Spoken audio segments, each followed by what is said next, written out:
Morning, student. Welcome back to the another section of data communication and computer network. Let's start with the unit 2 of DCCA. On the previous classes, we learn about the unit 1 of data communication and computer network. The topics were covered in that particular section or in the previous sections are: what do you mean by computer network? What is communication system? What are the different advantages and disadvantages of communication system or computer network? There are certain particularly signal modes, the digital and analog switched, and switched particular things are there. And as well as there are certain voice communication systems are there, like there are certain like network access devices are there, synchronization of particularly like signals, bandwidths, so and so. I hope you all go through with that particular videos and as well as the PDFs which were sent. This section is all about the different models which are available in computer network. So in this section, we covered these topics in certain particularly modules.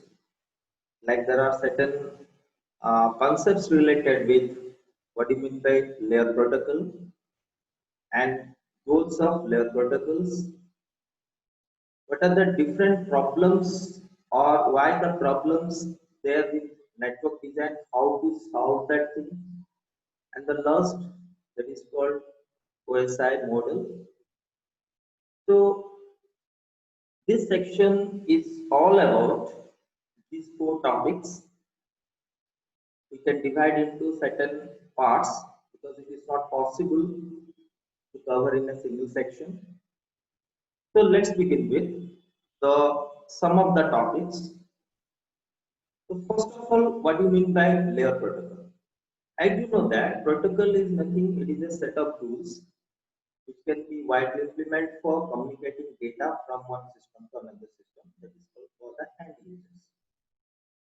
So it is the most important element in a computer network because if you know that there are 5 basic elements there for computer network or in computer network. These are sender, receiver, medium, message, and protocol. So why layer protocols or why there are certain particularly layers of protocols? Because layer protocols are normally called, it is just an architecture which provides a conceptual framework for dividing the complex task of exchanging information between remote hosts into simpler tasks. तो just take an example, अगर हम लोग कोई एक example लेते हैं, कोई task हम लोग के लिए कॉम्प्लेक्स अगर है तो उसको इजिएस्ट वे में सॉल्व करने के लिए हम लोग को उसको छोटा छोटा पार्ट में या छोटा छोटा सेक्शन में डिवाइड करना चाहिए. तो सिंपल टेक एन एग्जांपल, जैसे कि हम लोग अभी डिफरेंट टॉपिक के ऊपर कवर कर रहे हैं, जैसे कि मैं third year having different topics like software engineering is there, like mathematics is there, data communication and computer network is there, like there are certain practical papers also there, that is like Java, HTML, so on so. अगर हर कोई उस particular मतलब एक ही person अगर सभी topic को पढ़ाना चालू करे तो इसमें some problems create हो सकता है या some complexity आ सकता है. That's why we are normally dividing the subsequent things into certain particularly sections or certain particularly segments. So that's why in the case of networking, there are certain protocols or layer protocols are there, which is basically called a conceptual framework. That is normally called a logical framework for dividing the difficult or the complex task of exchanging information between end users between number of systems into simple task or simpler task. So the next point is each protocol has a narrowly defined responsibility. जैसे कि हर कोई particularly layer या हर कोई persons को different responsibility provide किया जाता है. In that manner, it is also having certain protocol layers which normally provide different particularly like responsibility to which they can work or they can actually produce or they can actually communicate with other systems. A protocol layer provides a standard interface. It is normally provide a basic or a particular general interface to the next higher protocol layer. So in this manner, we normally provide a particular, there are certain layers there in a particular like network model, a network particularly communication devices, to which one layer should coordinate with another layer for the task easier. And the last particular point in this slide, it hides the details of the underlying physical network infrastructure. So basically it is a conceptual framework, that's why it can hide the underlying physical network infrastructure. Means it normally did show or did highlight the infrastructure which is related with that or the network infrastructure which is related with that. So there are basically two well-known reference models used widely in computer network. The first one is called OSI reference model, that is called Open System Interconnection, and the second one is normally called Internet Protocol Suite, or that is normally called TCP/IP reference model, that is Transmission Control Protocol and Internet Protocol like network or reference model. So overall, there are basically two types of reference models used in layer protocol. We normally focus about the TCP and as well as OSI reference model in the coming classes. And this is basically called a diagram or a figure which is normally define the layer protocol structure or the structure related with the layers. So there are basically three layers there. So in this case, layer 3, layer particularly 2, layer 1, there are three layers there. All the subsequent layer having its own particularly data part, and basically a communication medium or the connection medium which is interrelated with that. So this is for the left side and this is for the right side systems, or this is called, you can say, node A and this is called node B, or you can say this is called sender and this is called receiver. So basically in this particular diagram there are number of layers there, layer 1, layer 2, layer 3, and each and every layer should be interconnected with each other. So the data can be flow from one layer to another layer over a connection medium to the other particularly section, that is called the right side of the subsequent figure or the subsequent diagram. So in this particular diagram, it shows that the data is passes down through the interface to the layer below. So the layer 3 normally provides, in the left side of the diagram, the layer 3 provides data to the layer 2, and subsequently layer 2 again resend or retransmit the data to layer 1, and the layer 1 normally communicate or directly connecting with the connection medium to which the data can be communicated from left side to right side, and the layer 1 again collect the subsequent data from the layer 1 of the left side, and it normally like grows up, you can say up onwards. So basically each layer adds the necessary information to the data, because every individual layer having its own particularly data interface. So each particularly layer adds the necessary information to the data so that the receiving system understands how to handle the data, and as well as is able to route the subsequent data, because it is basically called like upside down and it is normally called up onwards. It is down onwards on the left side and the right side is normally called the up onwards. So at the bottom of the layer, so there are certain layers there like layer 1 and layer 1 on the left side and as well as the right side are normally called the bottom layer of the sending side, the data physically transmitted across some medium, that is normally called the connections medium. This particular medium is normally connecting or communicating between the left side node and as well as the right side node. So at the bottom of the particularly like layer or bottom layer of the sender side, this is left side is the sender one or the transmitter one, and the right side diagram shows the receiver of the particularly destination one. So the bottom particularly layer of the sender side normally sends the data physically to the subsequent medium, that is normally called the number of mediums you can actually learn about in the previous sections. So the particular data can be communicated by using the connection medium and transmitted across the subsequent medium to the receiving station. So if layer 3 creates certain particular data, it normally provides the subsequent data to the layer 1, the layer 2, and layer 2 normally adds certain interfaces or certain data information to that particularly data which is comes from the layer 3, and again layer 2 doing the same task to the subsequent layer 1, and the layer 1 normally directly connecting with the connection medium. On the other side, the subsequent things can be in the vice versa mode. So basically, the first section is all about the what is the layer protocol. The second one is basically called the goals of the layer protocol. So in this case, the goals of the layer protocol, the modern networks basically designed based on the concept of the layer protocol systems, because the task which is make it easier, because the complex particularly things can be subdivided into smaller units through which we can actually communicate the subsequent data from one system to another system. That's why the modern networks are basically designed on the concept of layer protocol. The technique layer protocol, or the techniques which are used in the layer protocol, has developed over last particularly 20 years to meet the following goals. So these are the basic goals which is on the screen.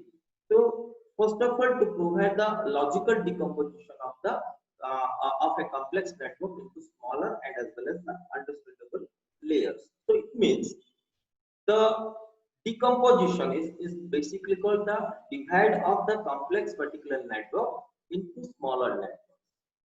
So the complex task should be divided into smaller particular tasks, which is normally easier to communicate, to which we can actually like send the data from one system to another system. So the first particular layer protocol goal is basically called to provide the logical decomposition. It is not physical. It is called the logical decomposition of complex network into smaller understandable layers. So every individual network must divide into certain layering concept. As the previous particular slide shows that in the figure. So there are certain three layers there. So the complex system, it is not in a particular single block. It is divided into certain sections. The second point is there to provide standard interface between network functions. So if a particular complex network divided into certain smaller particularly units or smaller particularly layers, the functioning of the subsequent network make it easier to provide the semantic functions performed at each node in the subsequent network. So a person मतलब एक ही particularly layer सब काम ना करके it normally provide the subsequent particular, means every individual layer having its own task to perform the subsequent particularly data while communicating. So now next point shows that to provide the control to the network. So in this manner, we can actually control the network because it is not in a single particular form. Because overall it is a single form, but it is logically divided into certain layers. So every individual layers having its own responsibility. So the system can be controlled easily. And the last point shows that to provide a standard language. So we can actually communicate with a standard language. That is, you know that there are certain languages there, like the binary bits, that is the bits zeros and ones, to clarity communication between designers, managers, vendors, or those who are created, and users when discussing the network function. So basically the main aim or the main goal of the layer protocol is normally is that it is normally the particular entire system is divided into smaller ones, in which all the subsequent particularly like entities which is related with that, like designers, managers, like vendors, users, all such particularly like entities can easily communicate or easily discuss about the networking functions which is available with the subsequent thing. And the next particularly like point is network design problems. Generally, whenever a network is created, there are certain complexities there, there are certain problems there. So the possibility of complex design problems are, so basically हम लोग यहाँ पे बोल सकते हैं there are certain problems associated with the network design. So some of the network design problems are, the first one is called logical errors, because it having certain logical errors. The second one is basically called the network maintenance problem, because it is a huge, particularly like you can say area, or you can say huge, particularly a covered area. And the third one is basically called vendor approach to the design network system. So overall, every individual network, whenever it designed, it's having certain problems related with logical errors, maintenance problem, and as well as the vendor problems. So there are certain there are 3 points there. The first particular point is all about the logical error. So logical error is nothing. Whenever a particular network design required, it normally consisting of hundreds of software programs and thousands of coding statements. Because network is completely based on two things, like that is you can say the software and as well as hardware. So there are different type of software programs there which is normally related or coordinates with the hardware to access the network. So that's why there are huge numbers of software programs and as well as its related coding statements. So it is very difficult to detect and as well as handle bugs. Means there are certain errors there while actually can communicate with the network. So that's why it is very difficult to detect and as well as handle the subsequent bugs or the errors in the subsequent code. So that's why it is very actually difficult to trace that subsequent box. And the second one is basically called network maintenance or network maintenance problem related with, as you know that the network particularly grown in a large size, or you can say it is a network is a large size and as well as complexity, because nowadays basically the network has grown in size and as well as its complexity. So there are huge, particularly persons, or you can say users can interact with the network. That's why it is gradually grown. And whenever a particular network size is vast or large, so it having lots of particularly complexity. So that's why, so the supporting communication software and as well as particularly hardware with its particularly microcode have assumed more particular difficulty.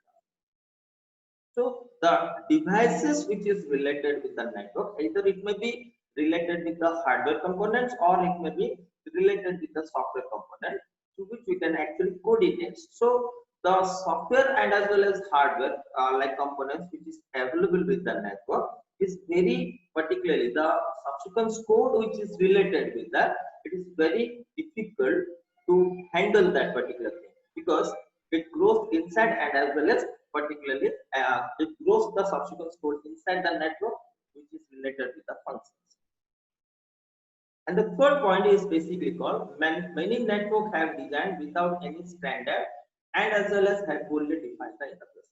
So most of the vendor which is normally which are normally provide its own particularly hardware and as well as software to the subsequent network have not actually followed the certain rules, because there is no standardization of the subsequent hardware and as well as the software. So that's why in the particularly vendor's point of view, it is every individual vendor having its own particularly source code or having its own softwares or own particularly hardware. So every individual particularly software and as well as software programs and as well as the coding statements which are available with the network having a standardization, having a particularly standard. So basically, the most of particular vendors which are normally related with the network having its particularly have not followed the like standard of the subsequence particularly source code, or you can say standard of the subsequence particularly program which is available with the network. So that's why there are basically three subsequence particularly problems which is arise while actually we design a network. The first one is called logical problems, which is related with software programs and as well as coding statements. And the second one is normally called, because network size is very high or very huge or it is large in size and as well as complexity, the maintenance or the network maintenance is very tedious, means it is very difficult to. And the third one is called, it is the problem arise from the vendor side.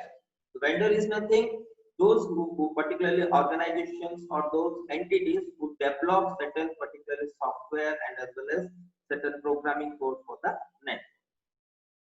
So overall, we can say uh, it must be focused about this particularly problems which is related with the subsequence particularly network, while we can design a subsequence network for wider